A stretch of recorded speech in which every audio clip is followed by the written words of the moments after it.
So as we know, Vrata is making a promise to observe certain religious practices in a strict manner. Often vratas relate to a specific festival, like someone will take a vrata for the 6 days of Skanda Shashti. That's common. And so for all 6 days, they'll fast during the day and go to the temple for Skanda Puja, and then at night they'll have their meal. And then on the 7th day, it's done. Likewise, we have Vinayaga Vratam. That even has the name Vrata right in the festival name. Gives us a clue what it's for. Maybe it's just for Vratas. So a 21-day Ganesha Vrata, some Ganesha devotees take every year, in fact, and do the same thing. Fast during the day, go to puja, and then eat only at night. In the July issue of Hinduism Today, we had another kind of vrata related to the Sabarimala Ayyappan pilgrimage.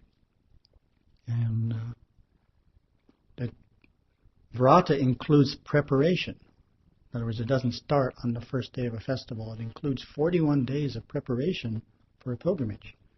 So we've taken this vrata to include not only the pilgrimage, but the 41 days of preparation that precede it.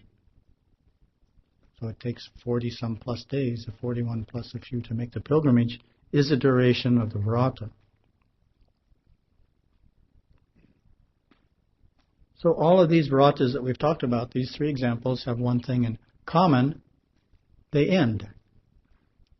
Skanda Shashti Vrata on the 7th day. Eat breakfast and lunch. Stay home. Vinayaga Vratam, it's over after 21 days. Sabarimala, it's over when the pilgrimage is done. So we've taken a vrata for a specific period of time. It has a beginning and an end. However, as we all know, there's another type of vrata that Gurudeva has given us, and that's a permanent vrata. A vrata that we take for the balance of our life. And of course, that's a more serious commitment. It doesn't end after 6 days or 21 days. It's permanent. So usually, someone will practice the disciplines of the vrata for a few months or a few years before they take it. That's the best way. And that way, they're assured a much better chance of successfully fulfilling it, because they have been fulfilling it already. You don't want to take a permanent vrata that you've never done. There's a good chance you might not be able to uphold it, and that creates a negative impression in the subconscious. You want to practice for a while, a couple of months, a couple of years before you take the vrata. Then when you take it, you have a solid habit of already doing it. So as we know, there's 3 vratas that are of this nature. And first is Sakahara Vrata, governing diet. Second is Parampara Vrata, which governs the study of spiritual teachings. Third is Dasamabhaga Vrata, which governs our finance.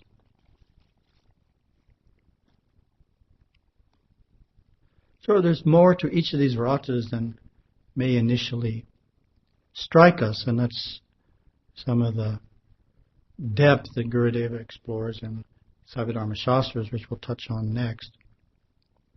So Gurudeva makes a statement: the vegetarian vow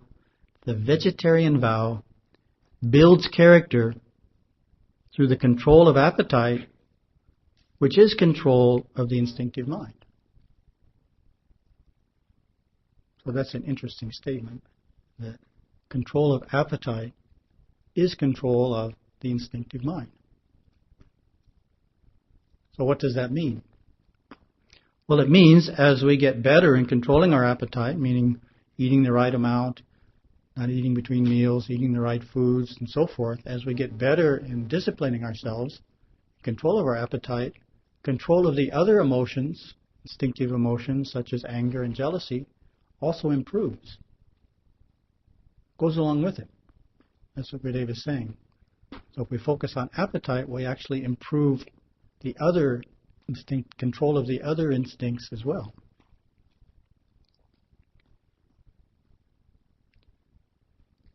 So it's an excellent way of getting better control of the instinctive mind because it's so tangible. Controlling anger or jealousy. Was I jealous today? Did I control my jealousy today? It's a little bit vague, right? I mean, how do we see jealousy? How do we remember what we did? But we know what we ate. Okay, I ate 5 times today. That's too many, or I ate the wrong thing, or, I ate too much. It's more objective, right? We can see it. We can remember it in a much easier way, and therefore it's an easier discipline to manage, to control our appetite rather than, say, controlling our jealousy. So, Sakahara Vrata, of course, starts with avoiding the non-vegetarian foods. We all know that: meat, fish, fowl, and eggs. It also includes eating healthy foods, a balanced diet, avoiding junk foods, avoiding frozen foods, foods with too many chemicals. Good quality foods.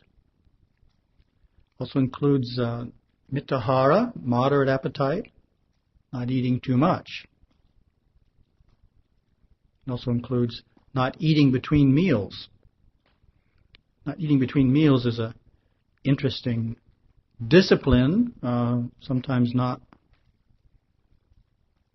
fully cognized as to the importance of it, but there's a chapter in the Tirukkural, written whenever, 2,000 years ago or something. It's called Medicine, and about the first 7 verses talk about what we eat.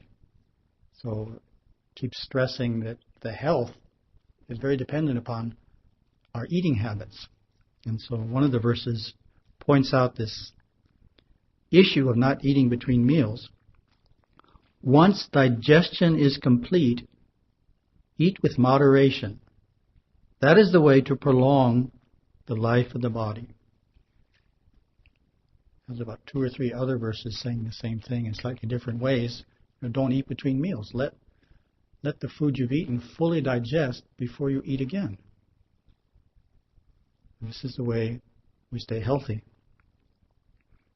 Also is the way we control the instinctive mind and fulfill the vow of Sakahara.